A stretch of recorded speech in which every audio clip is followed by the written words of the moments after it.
Imagine standing in the Gunung Kukus Temple in Java, Indonesia. Yoi Yundisi Iwer.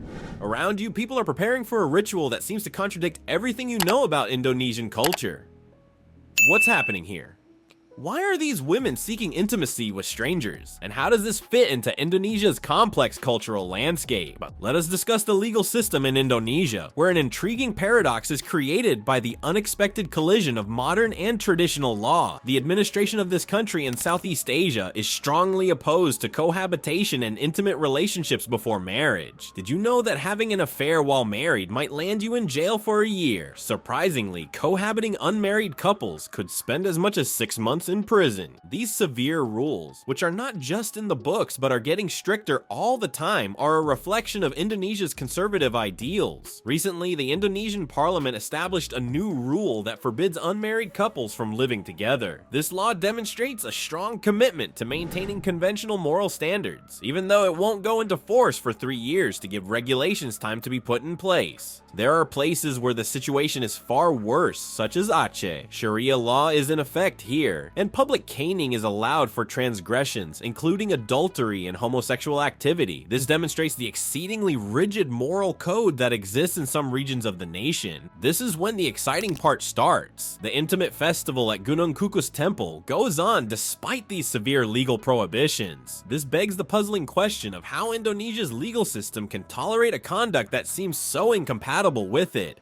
The mysterious and contentious festival takes place every year at the Javanese temple. Intimate meetings between strangers are part of the rituals that participants participate in while gathered under the cover of darkness. These occurrences are mysterious in part because it is not publicly known how frequently they occur. People who take part in the celebration think that their deeds would bring good fortune from the gods. This spiritual inspiration highlights the practice's profound cultural origins. But how does this concept mesh with the nation's laws regarding intimate relations before marriage? An intriguing puzzle is how this festival continues to exist despite such stringent laws. It's a great illustration of how deeply rooted spiritual and cultural practices can occasionally transcend contemporary legal frameworks. This brings up significant issues regarding how law, culture, and spirituality interact in Indonesian society. Think about how difficult it would be to enforce rules that go against well-ingrained customs. How do local government bodies strike this fine balance? Exist any unwritten rules or understandings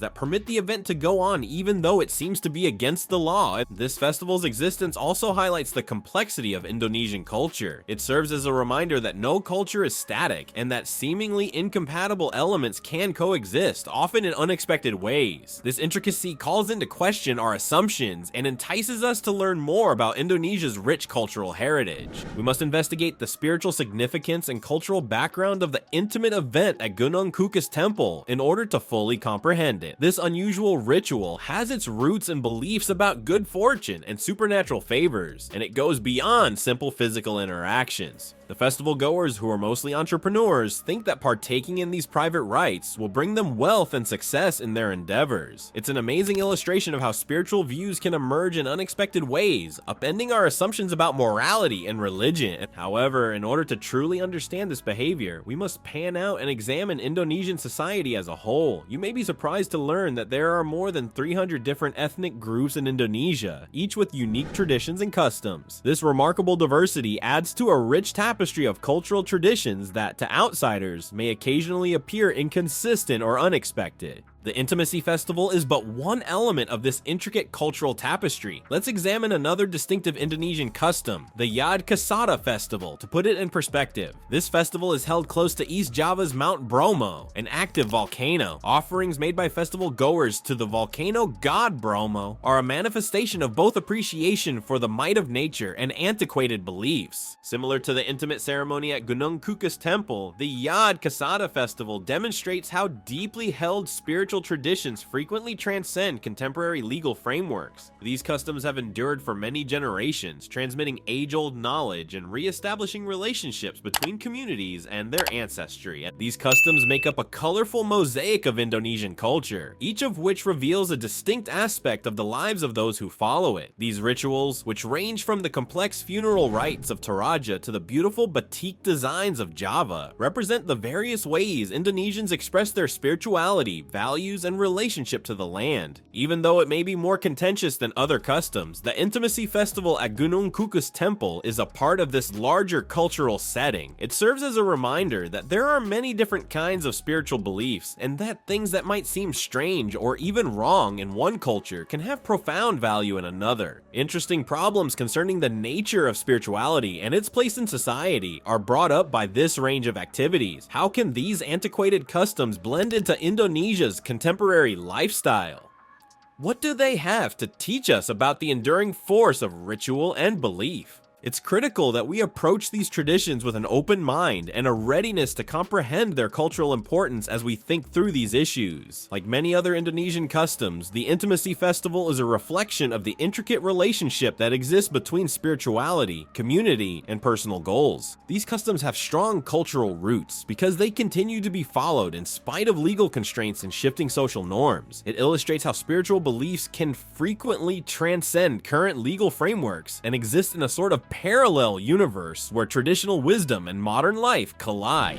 In your book, one characteristic that sets Indonesian culture apart is the juxtaposition of tradition and modernity. It's a precarious equilibrium where traditional customs and beliefs still influence people's lives despite the nation's embrace of global integration and technological growth. Let's move on to some other, perhaps surprising, facets of Indonesian society. Even while Gunung Kukus Temple's intimacy event is striking, it represents only a tiny portion of Indonesia's rich and varied cultural environment. Consider Jakarta as an example. The capital city has an exciting nightlife to match many major international cities. Both residents and visitors are drawn to top-notch entertainment venues like Blowfish and Dragonfly, which provide a striking contrast to the traditional image of Indonesia that is frequently associated with the country. These vibrant nightclubs present a contemporary, multicultural, and party-ready aspect of Indonesian society. However, Jakarta's nightlife offers more than simply flash and glitter. There is a complicated world beneath the surface that include aspects of the sex industry. Red light districts still operate in many forms, from covert operations in nightclubs to internet dating services, despite legislative limitations. The continuous conflict in Indonesian society between traditional ideals and contemporary wants is reflected in this underground culture. Speaking of partnerships, there are some incredibly interesting tales from Indonesia. Has Khan, the man who has been married 88 times, come to your attention? Although a significant number of these unions were unofficial and not officially recorded, his narrative demonstrates the nuanced perspectives on partnerships prevalent in Indonesia. Some of Khan's marriages were relatively short, with the longest lasting 14 years. This story offers an intriguing look at how some Indonesians deal with commitment, love, and social expectations. Another level of complication arises when it comes to women's roles in Indonesian society. Even with advancements in numerous domains, obstacles persist. A third of women between the ages of 15 and 64 report having been abused at some point in their life. Higher percentages are found in urban areas and among women with higher levels of education. These figures provide a depressing overview of the continuous fight for gender parity in Indonesia. At the same time, the headscarf ritual offers potent affirmations of religious devotion and female identity. Many Indonesian women associate the headscarf with their cultural identity and religious convictions, especially those who practice Islam. It serves as an obvious symbol of reverence and devotion, emphasizing the significant influence of religion on Indonesian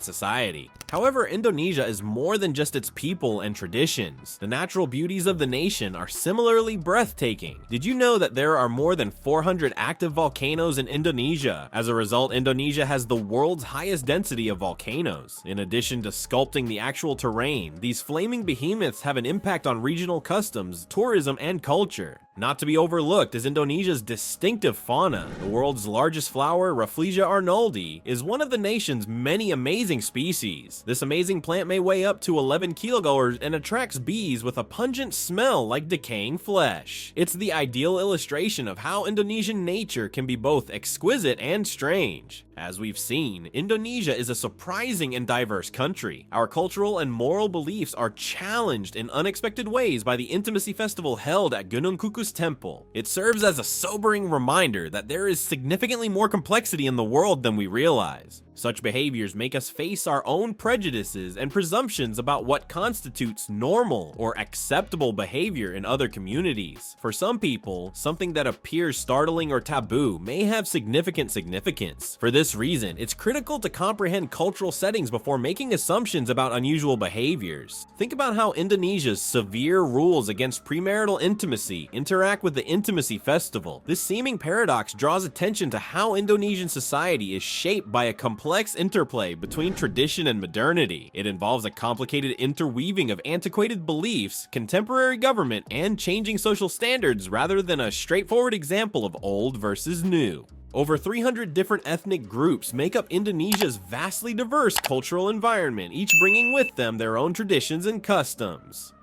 A rich tapestry of beliefs and practices that can occasionally appear contradictory to outsiders is created by this diversity. The Yad Kasada festival on Mount Bromo and other distinctive customs make up this intricate tapestry, of which the intimate festival is only one thread. We must approach other cultures with an open mind and sincere curiosity if we are to comprehend this cultural diversity. Although it's simple to pass judgment based on our own cultural norms, doing so frequently results in misunderstandings and lost learning opportunities. Rather, we ought to make an effort to view the world via many cultural prisms in order to recognize the wide range of human experiences. This does not imply that we must accept or agree with every practice that we come across. Instead, it's about gaining a more sophisticated comprehension of the principles that underlie the conventions of many communities and how they operate. We may learn a great deal about human nature and the various ways people search for connection and meaning in their lives by doing this. An effective lesson in cultural relativism can be learned from the example of Indonesia's Intimacy Festival. It serves as a reminder that morality and social norms are products of particular cultural, historical, and religious contexts rather than being absolutes. In some societies, something that is considered immoral or criminal may be revered as a sacred tradition. There is more to this cultural diversity than merely conventions and traditions. Indonesia's thriving cities, interpersonal interactions, and even its breathtaking natural features all exhibit this. Indonesia is a country full of limitless intrigue and discovery, from the distinctive species like the Rafflesia arnoldi to the pulsating nightlife of Jakarta. Gaining insight into these cultural intricacies can significantly enhance our worldwide outlook. It enables us to recognize the complete range of human variation by assisting us in overcoming preconceptions and oversimplified classifications. Beyond cultural barriers, this deeper comprehension can promote more empathy, tolerance, and cooperation. Furthermore, learning about these cultural nuances might help us understand our own communities and ideologies. Comparing and contrasting various cultural customs helps us see our own customs and values in a new light. We may find ourselves challenging long-held beliefs or coming up with fresh perspectives on well-known ideas. Indonesia's striking of a balance between tradition and modernity is very illuminating. It demonstrates how societies may both adjust to the needs of the modern world and preserve ties to their cultural past. Many nations struggle to maintain this delicate balance, and Indonesia's strategy provides insightful information.